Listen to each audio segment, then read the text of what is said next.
All right. Good morning, is this thing on? All right. Morning, everybody. Everybody gets settled after a great panel on WIP. As everyone's getting settled, I don't know if Dr. Trier is still in the audience. I don't think they can hear you. They can't hear? Mic's on. All right. So I'll tell a quick story about Inez. One of my former lives, I would make things a little difficult for Inez and EM as a reporter. And when I decided to hang up my hat as a reporter and join EM, I was told I needed letters of reference, and so I very arrogantly thought, well, if I could get a former EM1 to vouch for me, I'll be sure to get in. And so I reached out to Inez and asked if she would, and she most graciously did. So I've always been very grateful for that. I don't know if EM is grateful for that, but I was, so, for Dr. Trey. So, spent a lot of time so far here at the workshop talking about what's happened, last panel, 25 years of WIP and what we've done this year throughout EM, and now we get the chance to talk about what's coming. And so the purpose of this panel is to look at what is in store for EM over the next 4 years, and we all know what that means. We're coming up on an election. There'll be a new administration, there'll be new members of Congress, and so what can that mean for the cleanup program? And of course, we have a great panel of esteemed experts who have done more time in government and forgotten more about DOE than I will know. And I'll do quick introductions because we want to get into the discussion. I have questions, but I don't want to have all the fun, as Marty said yesterday. So we'll definitely try to have time for audience questions as well. You can see you have mics there, just come on up, and I'm more than happy to stop to take questions from the audience. So I'll do quick introductions. I'll start with Mr. Garish, Ted Garish, who's currently the president of the United Coalition for Advanced Nuclear Power, or UCAN Power, but has had numerous roles throughout DOE in his career, including serving as Assistant Secretary for International Affairs, Assistant Secretary for Nuclear Energy, and General Counsel. We have Seth. We'll stop there. We have Eric Knox, Vice President at Amentum. We have Susana Navarro, who's President and CEO of Navarro Research and Engineering. We have James Werner, who's Senior Advisor and Managing Principal with Werner Bird Environmental Consulting, but has had numerous roles as state regulator and also previously served in EM. And we have Mary Louise Wagner, who's a governmental affairs consultant, who also has had many roles in DOE and in Congress, including serving as staff director for Senate Energy and Natural Resources. So I'm going to start my first question for all the panelists, and we'll start with Ted, and we'll go down the line. Can you give me your vision for where you see EM likely going over the next 4 years and beyond that to position the program for the long term? Yeah, well, thank you very much, Mike. First thing, I like to talk about more than 4 years or 5 years. I like to talk about 50 years. This is a program that's going to go on for some time. And firstly, I'd like to congratulate Candace and her presentation yesterday and the contractors. You've made a lot of progress on closing these sites, and I think that needs to be recognized, and I really appreciate the work that you've done here. I'm really a fan of reuse. I like the Orano idea, even though that is a little bit trickier, but there's a lot of Oranos out there that we need to look at in the future. I think that is the good news. The difficult thing about this program going forward, when you look at 50 years, is that the DOE has a long way to go, and we can't really get the job done for some time. It's really interesting when you look at the dates that have been suggested about when the closures are going to be completed. In the budget, the recent budget, you had listed $890 billion and completion by 2091. The interesting thing is when you look at the GAO report, that is a very low estimate. They estimate $1 trillion and 100 years. And this is the third largest liability for the federal government. So we've got a long way to go. So what we need to really look at is some kind of commitment for getting this project done. And there are 3 areas that I'd like to explore as we get into some of these other questions. And there's 3 techniques that we really have to look at. One is to increase appropriations. We know how difficult that is, and I can talk specifically about those ideas.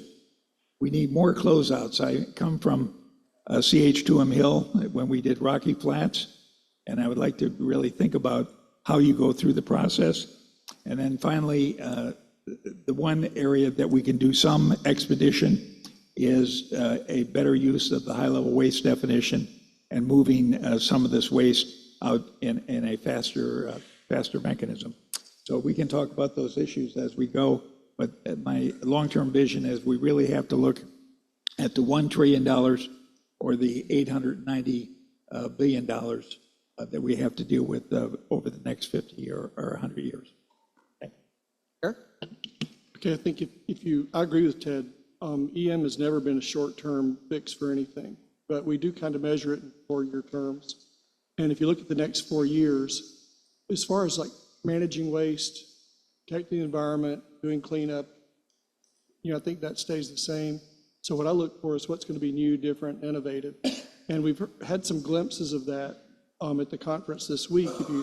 If Secretary Granholm mentioned yesterday xenopower and cesium strontium capsules. I mean, during my time at DOE, we were thinking, how do we dispose of those? What do we do with them? What are the options? I think, deep boreholes came up under Secretary Moniz. And I think that's a solution, but now we have yet a more innovative solution of getting companies like xenopower to take cesium and strontium capsules and make power sources out of those. That's new, that's different, that's innovative. And so I think over the next 4 years, you'll see probably, and I just use that one example because the Secretary mentioned it, but there are others that are percolating beneath the surface. And those are the things that I'm optimistic about over the next 4 years, regardless of which party wins the presidential election. So I always agree with Ted and Eric, so we'll start there. But one of the things when I take a look at the program, most of the time decisions are being made on those shorter 1 year, 2 year terms. A lot of times at the political level, you see those things, but the people who are thinking broadly, as Ted said, about the long term and trying to make those changes, you realize that you're actually looking at a lot of individual sites. You're trying to pick off the ones where you can show great accomplishments and try and maybe even move the ball forward so you can get that particular site cleaned up or moved to that next mission. And I hope a lot of these missions are reuse of the sites, the land themselves, and then the assets, which are unbelievable at the sites as you're moving forward.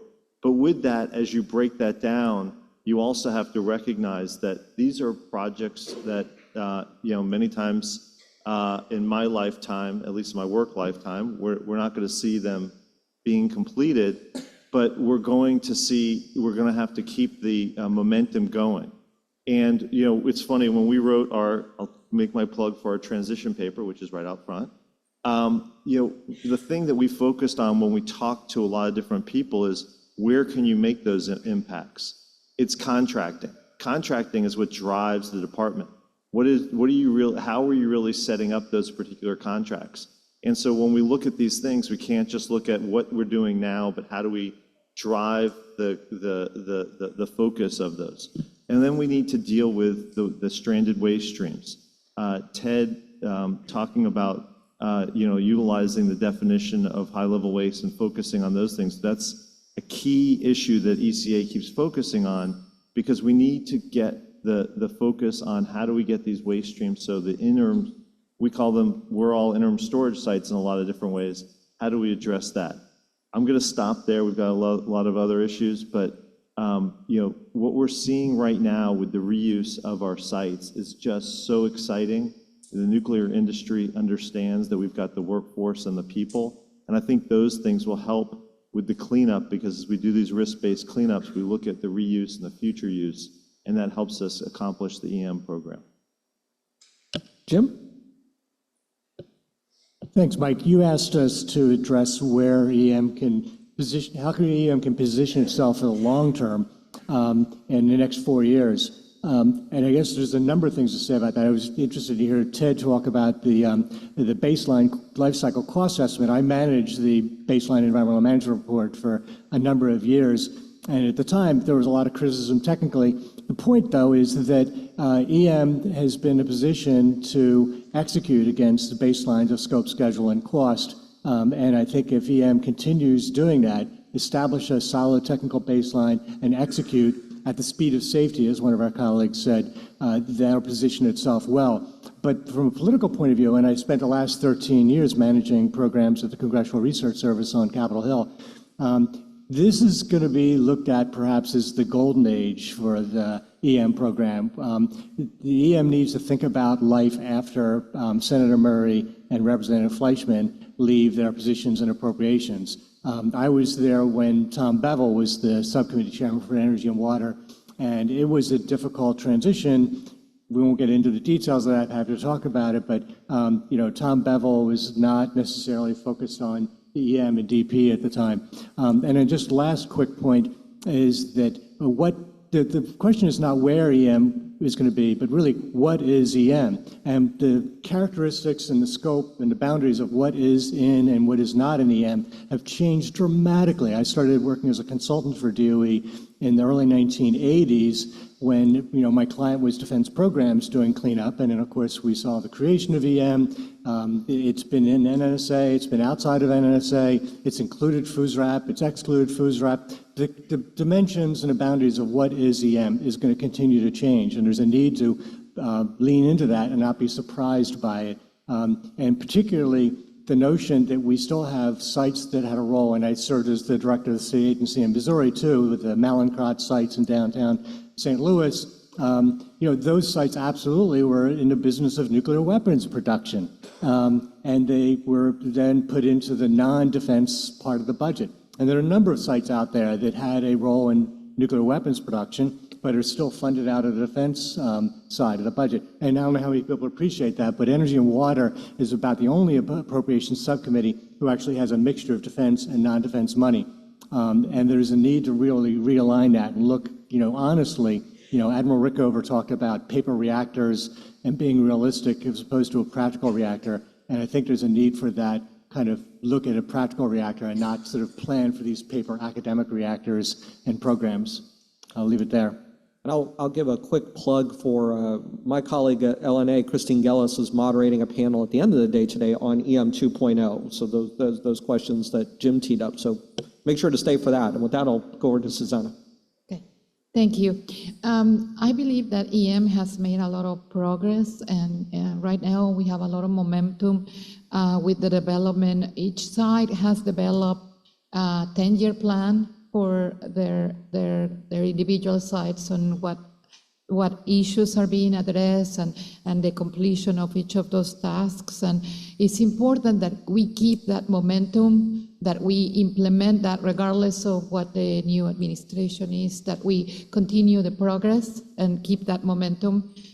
For this, it is important that we invest on the main challenges ahead to ensure that there is success in the future, and they include addressing obviously the workforce for the future in the next 4 years and now, to make sure that we are developing that work of the future, but also right now and in the next 4 years, the AI changes. I believe they're going to dramatically change the workplace, and how we proactively implement these changes will change how we do the work. Also, in our project in 222S, we've been working for developing to support the One Hanford mission, developing the lab of the future, proactively mentoring our workforce, that we have a lot of young professionals, and also improving the infrastructure, so it's supportive of the future. But there are other challenges that need to be addressed proactively, like the PFAS could be something that could significantly affect how we do things, and also the difficult waste and the waste that doesn't have a path for disposition, and those things need to be addressed now and planned proactively. Armel? Thanks. So a lot of things have already been said here, so I'm going to go a slightly different way. By starting with, for those who don't know me, I've been around this block a long time as a congressional staffer and at DOE, but it started god-awful number of years ago as a young know-it-all staffer with working for Bennett Johnston with Leo Duffy telling us how it all needed to be done. And that culminated with working for Maria Cantwell at the Energy Committee, however many years later that was, trying to find the reasonable course of action for things Hanford. And in between, I feel like I've just watched a lot of ups and downs, but that lead me to two places that I think are the vision, which are really, and they're in some ways contradictory, but I think as the panel continues, we'll talk about some of them. One of them is to keep on keeping on. A lot of progress has been made. It's hard to see that in little chunks, and it is hard to see that when you're coming in and you're trying to get a job done, and everybody's telling you how they don't have enough for this and they don't have enough for that. I think Jim's point about maximizing the opportunity while the leadership at appropriations is critical. But I think another piece of it, and I think the high-level waste definition piece of it is critical as well, although I personally believe it needs a better communication strategy. But then the other thing is that we got to propose some additional bold moves. And it doesn't mean they're going to take off, and it doesn't mean they're not going to have their critics, but they'll start to gel and maybe take form as it unfolds. My personal favorite relates to the cesium and strontium capsules, which Eric mentioned as well, and hopefully we'll have an opportunity to talk about some of these things later. Thanks. So as Jim mentioned, it is a golden age for EM in terms of budgets, right? We're about $8 billion now, roughly. I remember when 5.5 was supposed to be the realistic funding level, as EM said then. And right, you have Congressman Fleischman at House Energy and Water, Senator Murray as chair of the whole Appropriations Committee. So how can the next administration work with lawmakers to maintain that level of funding, because it's not going to cost less anytime soon, and overall support? And also to take what ML said, right, is how do you maintain that support, keep on by keeping on, can do the steady progress to show support, but then how do you get the buy-in to do those bold moves and not lose that support, right? To take a gamble on something that might really pay off for the program, but Congress may say, well, you failed, so we're now going to walk back. So I will throw that open table. Maybe we'll start with Eric. As I understand your question, it's how do you maintain the level of funding and possibly get more over the next 4 years? I think the DOE leadership, regardless of who it is, supported by industry, everybody has to be on the same page, has to communicate on the Hill, OMB, and across the landscape the benefits of increasing budgets. I remember back in around the 2002 timeframe, I was working at Department of Energy for Undersecretary Bob Card, and we went over to OMB, and I don't know why it was like this, but it was always, just a battle with OMB. They wanted to cut our budget, we wanted to get more money, and Bob told them, he said, okay, if we can clean up and close these sites and we can eventually stop spending billions of dollars a year, that's money we can put into cancer research, cleaner environment, and listed a bunch of other things. And they got that. And so I think we have to communicate as a whole body and have to all be on the same page. Number one, you have to keep doing what you're doing. You can't just stop managing nuclear waste and tank waste and doing cleanup. It's ridiculous to think that you can talk about, the clean future and the clean environment of the future with EVs and batteries and solar and wind power and and nuclear power, and ignore the messes and the environmental, cleanup from the past that has to be done. So, the baseline is one thing, but I think the key to doing stuff in the future is to, paint the vision of what we can actually accomplish. If it's something innovative, and I'll bring up cesium and strontium capsules again, if it's repurposing a building somewhere for something that you can do for a few $1 billion rather than start from scratch and spend $20 billion, you have to make a business case, you have to paint a vision, you have to talk about something very positive and new and innovative. And I think the appropriators and the people at OMB will buy into that. But and Congressman Fleischman yesterday talked about, and Secretary Granholm did, the importance of them being on the same page. And so I think that we as the industry, people in this room and their companies are on the Hill all the time, have relationships, stakeholders have relationships with their members of Congress, people at DOE. It's just critically important to everybody be on the same page as much as possible. Okay. I want to pick up on some of the things that Eric said. I think when you look at where we are in appropriations, the idea, we're at 8 billion right now, and GAO's estimate, in order to be able to do this and capture all of this, the advantages, we'd have to go to 4 billion more, so that's 12 billion. Now, I'm not sure that OMB or the Congress is going to be in a position to do that, but if we were able to do that, we could probably save $500 billion and reduce the size of the overall problem. The area that I think was very successful in the past was the Rocky Flats and Fernald cleanups and the closures. Now, closures, this is a matter that somebody was talking about, this is contracting. And I think Bob Card was involved, and Jim Ohlendorf is somewhere in here, was the other negotiator. The two of them negotiated an arrangement, which was contracting a special arrangement. And they basically demonstrated to folks that they could save $100 billion in guns and guards over some period of time, and the hotel costs, and reduce Rocky Flats down to a reasonable sum. Now, what they had to do is they had to get the commitment of the Secretary, EM, they had to get the Congress, and they had to get OMB agreeable to keep the flow of money going. But most importantly, they had an incentive on this, which was quite significant.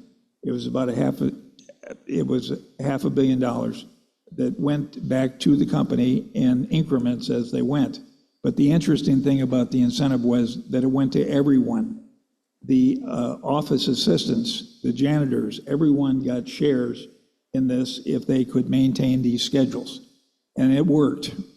And the other thing that they did is they basically guaranteed everyone, when it was done, they would have another job somewhere in the complex. And this was a very successful effort, but it is unusual, and it took time to negotiate. And what we can do is maybe divide up the sites and the technical sites and the ones that are basically you're going to demolish and remove and eliminate whatever the hazards are that are left. And it's possible that we could take a look at some of these sites, divide these up, prioritize, and get this moving. Finally, I just wanted to say just a word about this high-level waste definition, because that offers an advantage to remove materials economically and quickly, even though some people think that it costs more to do that, move them off-site to either WCS or to energy solutions, or even on-site, but it really can save a lot of money. I think what we've got to do is start becoming more creative, and the problem is, as Eric says, is we've got to get to OMB and make our case, and get to the Congress and make our case. So it's funny, I mean, I obviously agree, and I've seen those as successes. There's some other successes that we've learned over time also, which is always, EM has succeeded by creating a vision or a mission or a message. I used to joke around, I had a wall of the annual messages that EM would make to Congress on why their budget should be funded. And, you got the 10-year plan, you got you got all these different things. Clean Up Clean Energy is actually one of the current ones. But, you know, that sales piece helps. We talked about the people. We've always had unbelievable stalwarts in Congress, you know, whether it was Senator Domenici, whether it was Congressman Simpson, Congressman Fleischman, Patty Murray, and a lot of others who have really looked out for the program. And we've got to make sure this group does a pretty good job of supporting them. But one of the things that we've done, you look and you hear a lot of the different people here, oh, this person was a congressional staffer. Oh, this person was a young person at DOE when they started their career. I mean, Eric, when I first started, took me into his office and explained to me, you know, high-level waste and Yucca Mountain and a lot of other things as he was working on those particular programs. You need to make sure that you're educating these congressional staffers as you're going forward. When I first started, I used to love the contractors would have each site, they would go up to Congress and they'd say, okay, this is what we're doing at this site. This is how we're utilizing your funds. This is what we're doing. And of course, as to be successful on the Hill, you have to offer free food to the congressional staffers, and they will come from everywhere, regardless of whether they're interested in your particular issue. You know, but those were very, very valuable projects because they got people engaged and involved, and then they became the DOE staffers, and then they became the people in this audience and on this stage. So looking at that long term, talking about how we can really buy down, you know, the costs is critical. Education, and then making sure you're supporting the right congressional folks from these communities, and you're having the communities meet with them. The other thing, I think Inez mentioned this, when I first started at ECA, the mayor of Carlsbad was the chair of ECA, and he basically said, do you support WIP? That's whether you get hired or not. You're too much of an environmentalist, I think. And I'm like, no, I'll support WIP. I'm good. But what he did was he went around to each of the other communities and said, hey, Hanford, you want to ship here? Hey, Idaho, you want to ship here? Hey, Oak Ridge, hey, Los Alamos, you need to go with me and I need to go with you to your congressional members and talk to them about the program. And then we did this for a lot of different things over time. And it's those coalitions going to the other offices that are really critical. And then the energy and water staff are usually from one of these offices as well. And they grew up and they learned the program. So it's you know, it's something that's a long-term thing, and making sure that the people who are making decisions on your budget understand these things and understand that their constituents support these projects. Emma? Yeah, I just want to add one thing, which is a little bit less about Congress and more about within the building and within the administration, which I think is really important and something that I've changed my own mind over the years, which is to stay with the current leadership and non-political leadership in running this program. I was kind of skeptical of that model when the Biden administration decided to keep Ike in that job and just keep it non-political. But I think to me, it's just been something that's been very successful. I don't know what Candace thinks about this ground idea of mine or her daughter, but I just think that's critically important to just keep going and not have this be in the political football. And to back that up, have the new leadership of the department, at the secretarial level, express the confidence in that very early on in going forward. So I wanted to ask, and maybe start with both you, Jim, and ML, right? Going back to your congressional experience, you know, Ted has mentioned again, you know, we all know the numbers, right? 100-year program. I think at the first cleanup workshop, Secretary Moniz compared EM to a cathedral, right? You know, those who have started the work will not be around to see the end. Trillions of dollars, most likely estimate. How important is it to Congress and to a new administration, right, to be able to show driving down those numbers? And then also, you know, for Congress in particular, is it better to be keep on keeping on? Or is there that appetite for bold ideas that could have a significant impact on those numbers but may not pay off? No, Jim hit the button first, so I'll let him go. Well, a lot to say, but actually I should go back to my dear colleague from the ECA, Seth. I won't take offense about those many messages that I helped write that are on your board. I remember seeing them. There's a lot more now. But the life cycle costing was very important to John Spratt, who some of you may remember was a congressman from Northern and South Carolina. He was initially chairman of the Defense Nuclear Facilities Special Panel, and then later the Budget Committee chairman. And he had a very simple question, and I think a lot of members of Congress have followed suit, which is he wanted to see for every dollar you put in, the liability would be $1 less. Overall. He wanted to see that counted in some general way. It was a very simple message, and that's still the challenge. I think things have shifted some, and he was actually part of the establishment of the Office of Long-Term Stewardship. As I mentioned earlier, what is EM is shifting and changing constantly and gradually. If you're new to this program, you may think it is what it is.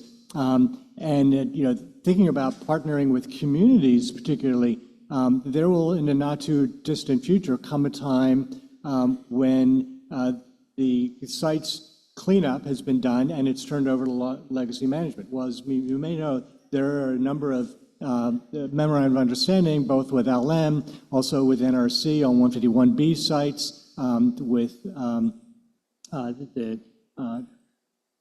the FUSRAP program with the Corps of Engineers, where it goes back and forth in and out of EM as needed for additional work.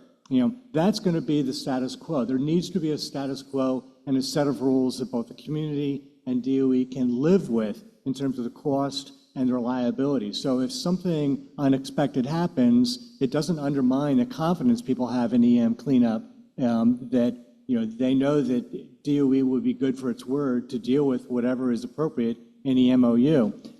Because part of the 10-year plan, as you may recall, was that if Congress would invest money in the closure sites, that DOE would promise to be able to shift the remaining balance when those sites were done to the other sites to expedite those. Well, the budget didn't go down, obviously. That's a good thing if you want EM money. And we're up at $8 billion now from 4.1, which we thought was a good number back then. The question is, how long is that going to go? Is people going to undermine the confidence when the number of active EM sites goes down and the number of people who are advocating for EM therefore goes down because you have you may have a deep bench, but you don't have as big a team of people supporting EM when there are fewer sites. And part of it is that there'll be these people who have benefited from it, but can still live with the legacy. Because none of these, we use the word cleanup. In fact, it's up here on the national cleanup.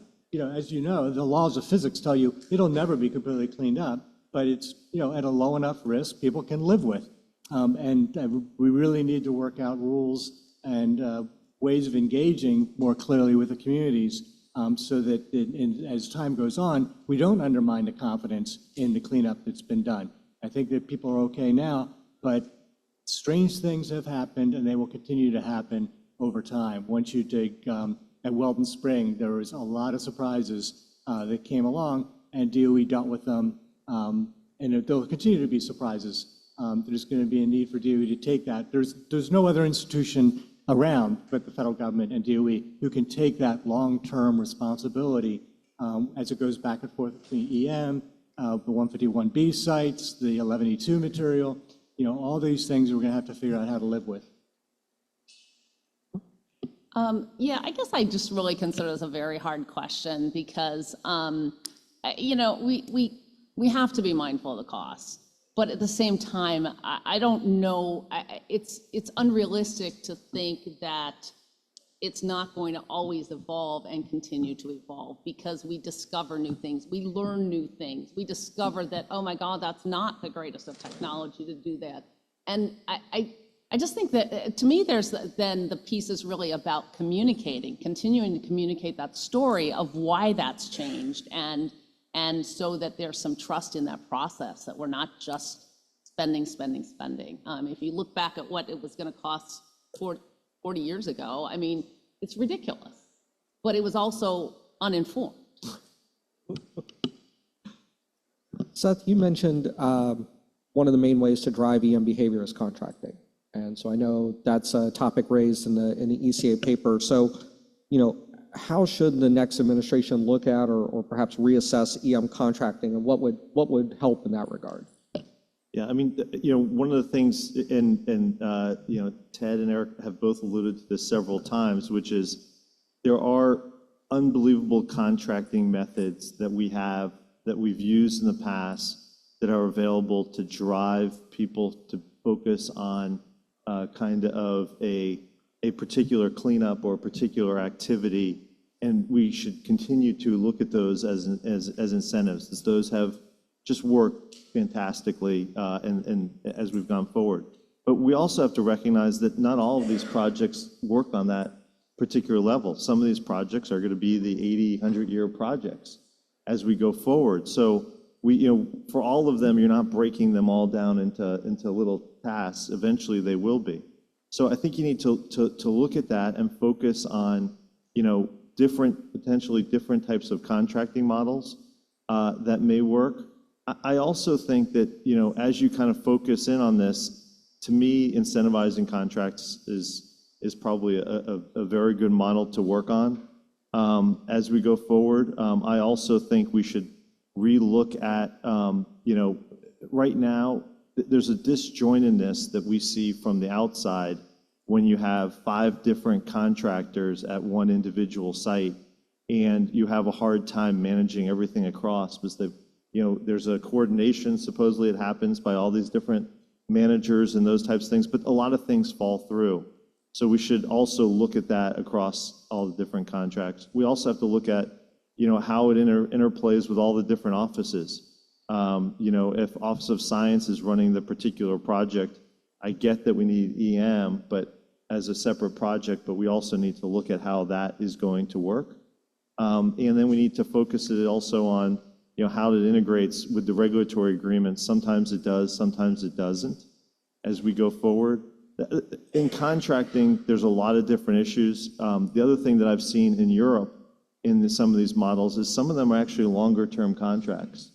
And so you have to look at whether sometimes even a longer-term contract works for some of these sites as well, as we're going forward. So, I probably have a lot of different ideas. We put a lot into our report on contracting, but one of the concerns that we have with the current contracting, GAO said it best. We call it end state contracts, but it's not focused on the end state necessarily. In these contracts, we just came up with a name sometimes. So I think we need to look at those as well.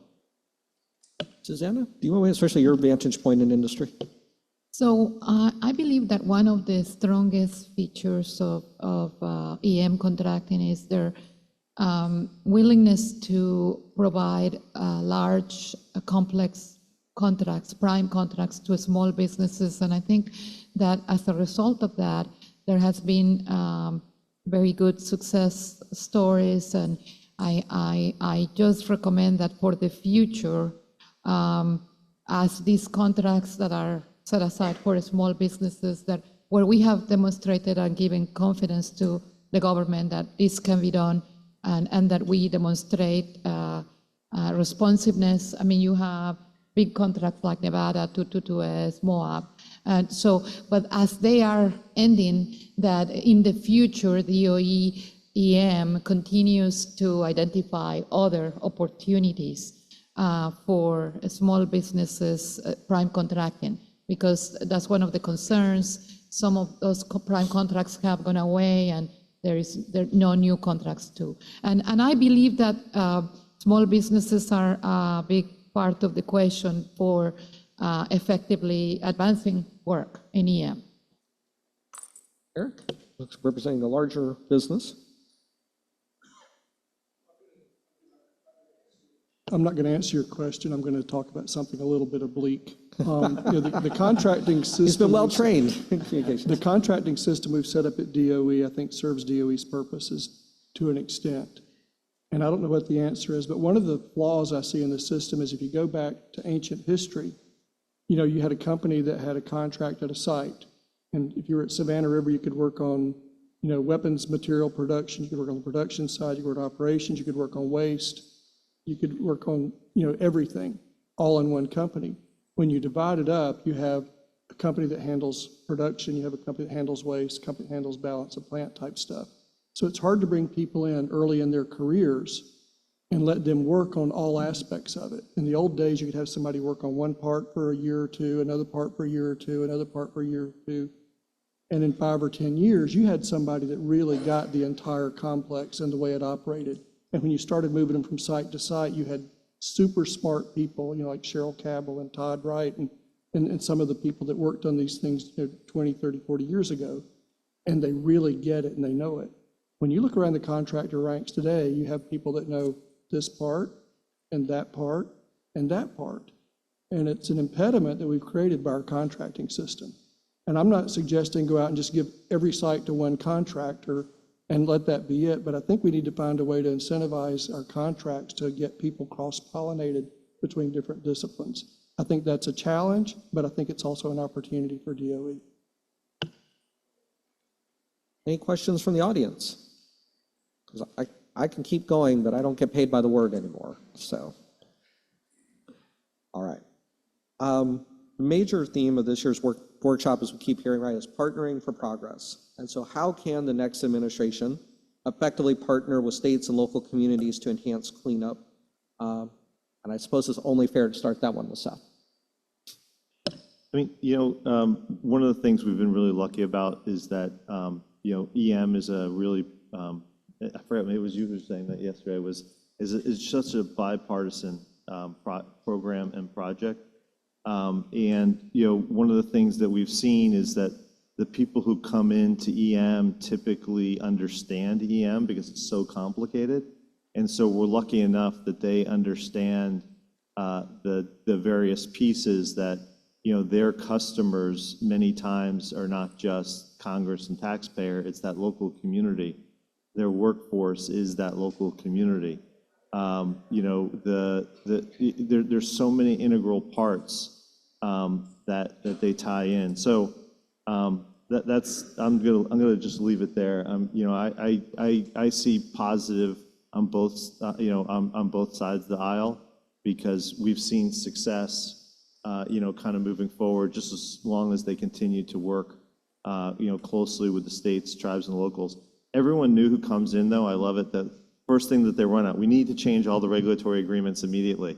Then they go around to the different states and they kind of don't have that it's not that easy to do that. But looking at those types of things and incentivizing them and working with the local communities, the tribes where you have tribal entities in the state to look at those types of things and how you can make even small improvements. There's always a lot of different ways. And we just always need to continue to look at that. Jim, especially given your background as a former state regulator. Yeah, absolutely. As many people know, the unitary executive theory prevents the federal EPA from directly regulating with unilateral administrative orders any activity within another federal agency, including DOE. So by definition, therefore, it is the state who is the regulator. If you look at the experience, and as Secretary Granholm said yesterday, Ronald Reagan's, one of his other great quotes is, "Nothing succeeds like success." And the success in getting WIP open was to essentially go through the checklist of what are the regulatory requirements. Don't try to end run them. Don't try to do a test phase where we'll just put it in the ground for a little while. Just get the gosh darn checklist done like any regular company. Now, I do more compliance work. And the states, deal with this every day. They want people to just do the checklist. What are the requirements? What are the facts? Do it. And that's what got WIP open ultimately, is going through that. And the interesting thing, Tom Grumley used to be amazed that you had these multi-billion-dollar projects that sometimes rely on a GS9 equivalent of the state. And that may be hard for people to understand. In Washington, to think, oh my gosh, the states, we should just run over them. It just won't happen. They're there and they will have the power. Now, there's some anecdotal cases you can point to where you're able to get through it, but mostly just deal with it like a regular company, do compliance, follow the rules, and work with your state regulator. They should be on their side. So if the congressional office wants to know how are things going, and they're calling the governor's office or going, well, we're working well with them, we have these issues, but there should be a generally positive message. Don't try anything else on it. And the other thing is that from, again, from people inside the Beltway, you're looking at these big sites sometimes and thinking, oh, well, DEM is Hanford or Savannah Riverside or WIP or these large sites. From a governor's point of view, it's really not so much the budget. Your political headache is measured in units of headache. And the units of headache are multiplied by the number of sites and the number of newspapers or whatever things going on there. And so it's a completely different metric when you're looking at it from Jefferson City or from Olympia or Lacey.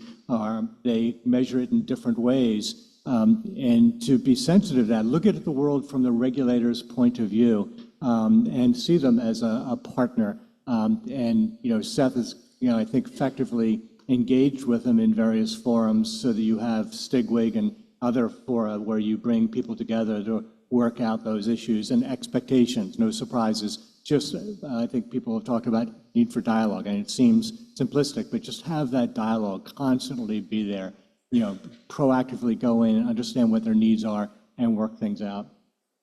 What else? Emil? Yeah, this isn't new, but I just would underscore, I guess, the issue of just continuing to respect the regulators and the stakeholders and locals and all the stakeholders, rather. Some of this progress takes a long time to get somewhere. Certainly that's the case with the changes of the settlement agreement with Washington State, but it came together. And I guess I would also point to the WIP permit mod. When that came out, I thought there is no way in the world that this is getting agreed to, but they did. They got in a room and they worked on it, and they didn't leave the room. And that is, part of that is that everyone respected one another. So I know another topic the ECA paper spends a lot of time on is disposal. And so there's growing concerns about the availability of disposal capacity to serve DOE's needs for the next 4 years and beyond. How should the next administration look to tackle this challenge? And there's been a lot of talk about the high-level waste interpretation.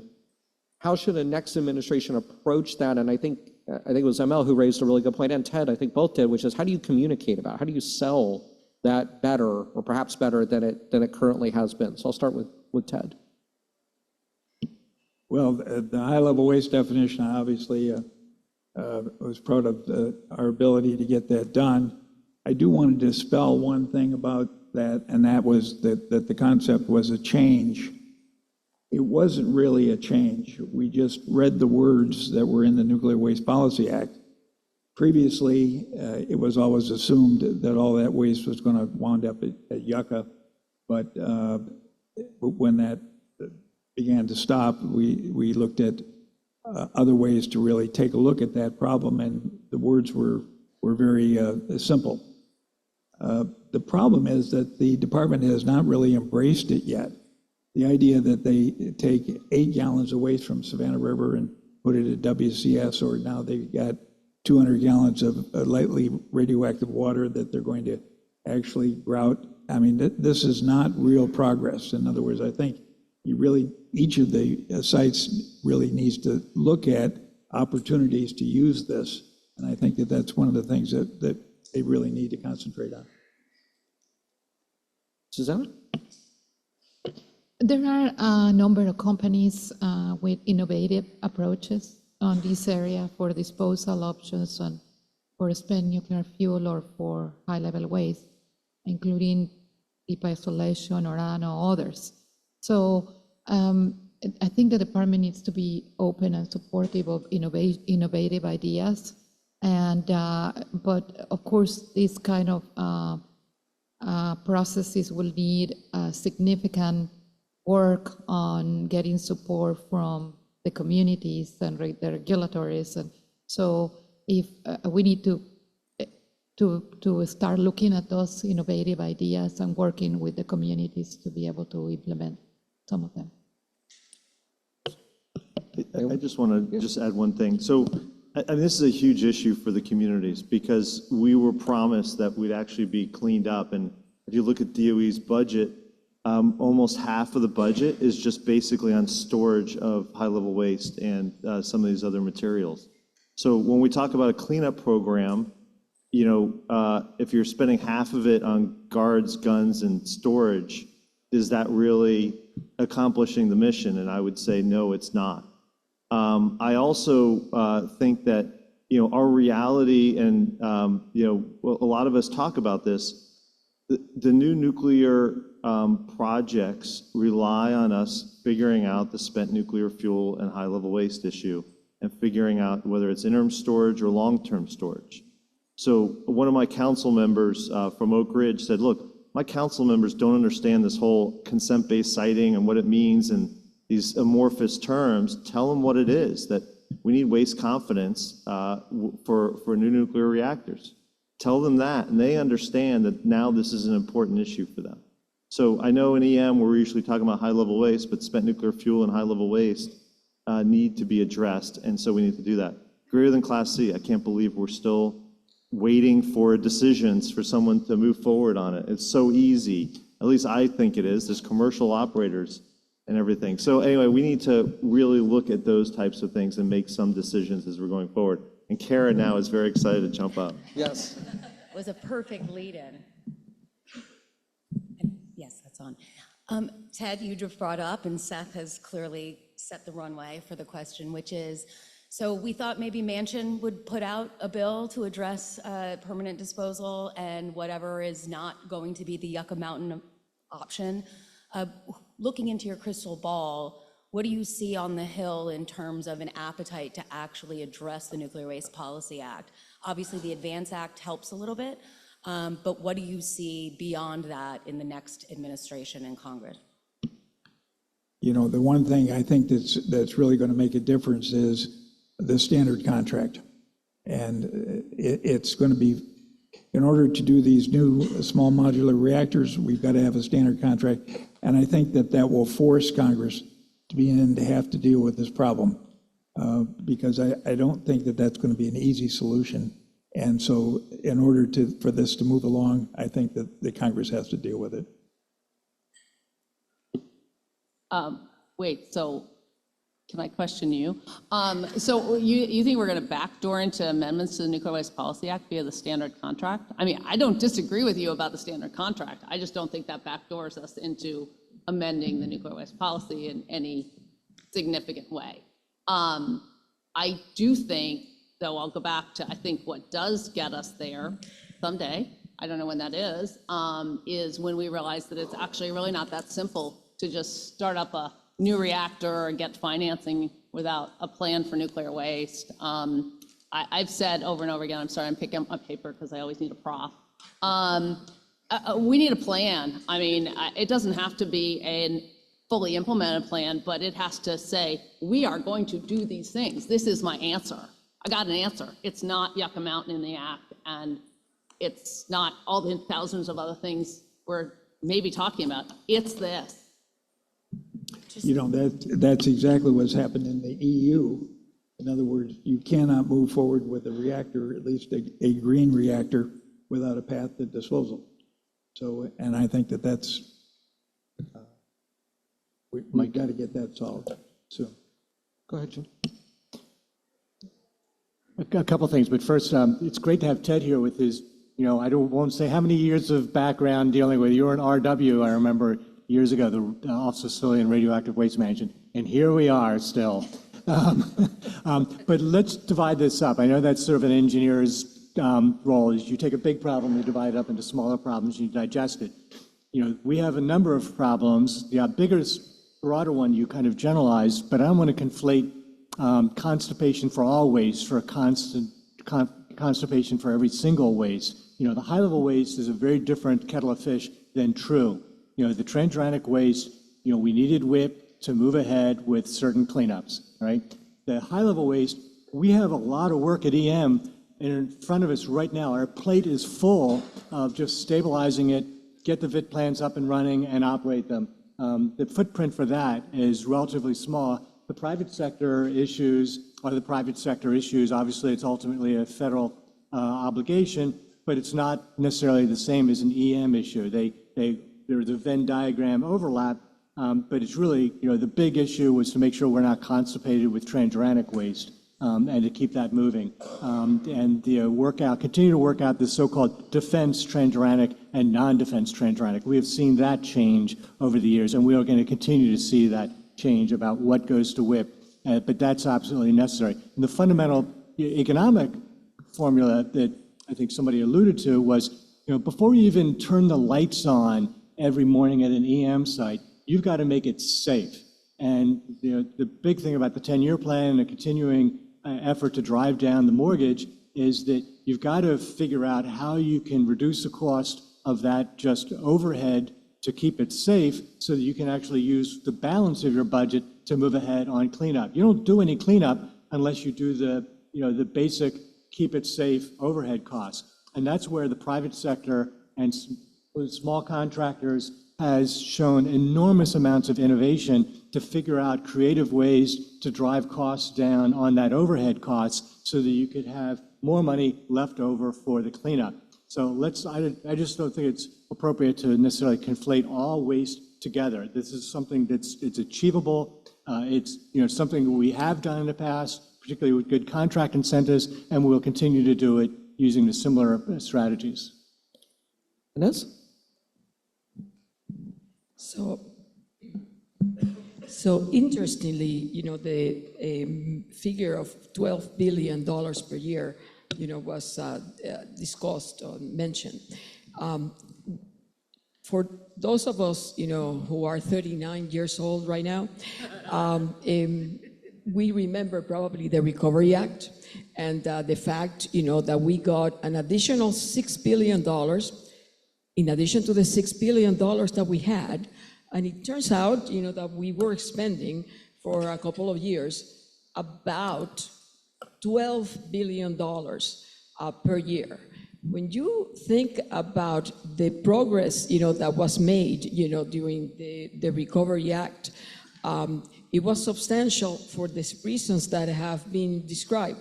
When you talk about hotel load, the actual just opening the doors in the morning, when you actually can add to the funding that goes to the actual cleanup operations, the fact is, that you increase much more than just in a linear manner. And that's on the record. I mean, people like Steve Trishman, who's a Deputy Assistant Secretary in EM, he's probably going to kill me for even mentioning him and the Recovery Act. He worked so hard for so many during the program. And, that is on the record and can be looked at from the perspective of what are the economies of scale that you can actually achieve. At that time, we came up with a metric that was footprint reduction. We reduced the footprint because these additional dollars that go directly into the cleanup mission, what that can accomplish. One more very quick comment with respect to high-level waste. There was a Blue Ribbon Commission report that was the then Senator Domenici led the effort during President Obama's administration.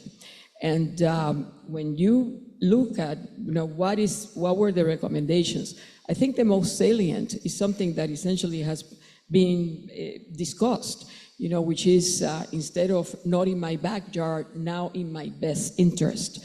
If we do not work, with the communities and first off, incentivize the communities to consider a potential expansion of WIP, that there are many ideas as to how to deal with high-level waste, but it has to be alignment, in my view, before we start spending money in actual contracts.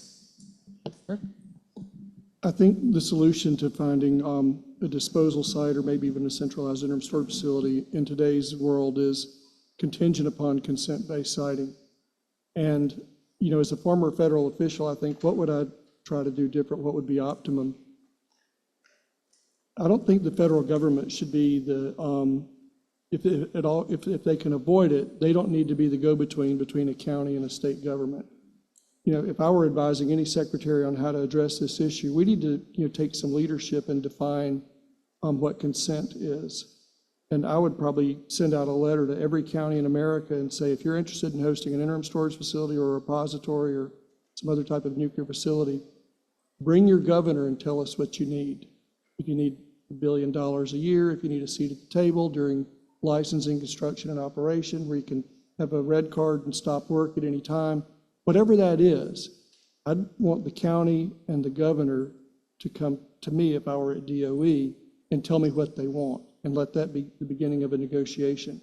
Because it's just after 12 to 14 years of having people try to define what consent is, I'm ready to move on to something else. I'd say try that, and if that doesn't work, we'll try something else. But you need to take a bold step to try to push people to tell you what they think consent is and what the terms and conditions are for them to host something. It's my personal opinion. I don't think I'd put that in a letter, but it's definitely a bold, good idea. Well, In a letter, you're going to get some letters back from the governors. Okay, we can do it in an email or a text. I mean, but, the how is just Not is a in detail. writing. The how is a detail. Well, since I started with Dr. Trier, I think we'll end with her as well. So please join me in thanking our panel. And we've got a few minutes for a coffee break and then Hanford.